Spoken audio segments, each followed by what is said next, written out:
Kebun. Oh, anginnya kerap.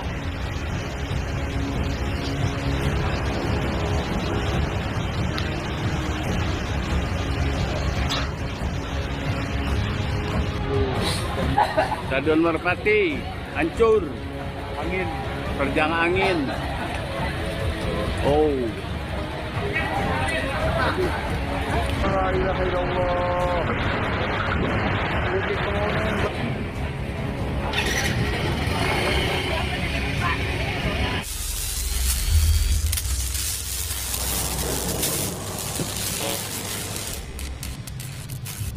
Info badai angin kencang di Depok, Jawa Barat hari ini. Hujan disertai badai angin kencang menerjang sejumlah wilayah di Depok, Jawa Barat pada Minggu tanggal 19 November tahun 2023 dan Sabtu tanggal 18 November tahun 2023. Di Kota Depok, badai angin kencang membuat sejumlah pohon tumbang dan Stadion Bola Merpati alami kerusakan di Pancoran Mas, Kota Depok, Sabtu, tanggal 18 November tahun 2023. Menurut Kepala Dinas Pemuda Olahraga Kebudayaan dan Pariwisata Kota Depok, Eko Herwianto mengatakan, angin kencang yang terjadi mengakibatkan sejumlah titik depan stadion rusak. Yang paling besar mungkin di tribun barat, sayap sebelah kiri, itu atapnya terangkat. Demikian juga yang ada di atas tribun VIP, banyak yang terangkat atau terbang. Serta ACP yang di samping ini banyak yang lepas. Jelas Raden Rai M. Radiansyah, Sabtu, tanggal 18 November tahun 2023.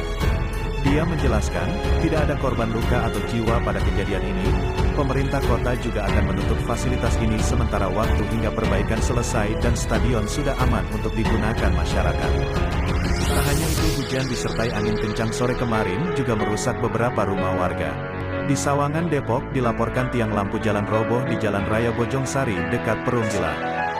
Di lain tempat hujan angin juga merobohkan tembok pagar pemakaman Kamboja, Sukamaju, Depok roboh diterjang angin puting beliung saat hujan deras, Sabtu, tanggal 18 November tahun 2023. Robohnya tembok pemakaman Kamboja Sukamaju ini bahkan menimpa satu unit angkot.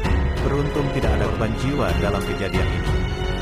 Kurang lebih 100 meter panjang pagar pemakam yang roboh, ungkap seorang pengurus pemakaman Kamboja, Sukamaju. Dan hari ini, hujan angin kencang kembali menerjang wilayah Depok, Jawa Barat Minggu tanggal 19 November tahun 2023. Hingga kini belum diketahui dampak jumlah kerusakan serta kerugian terkait peristiwa tersebut saat ini masih dalam pendataan.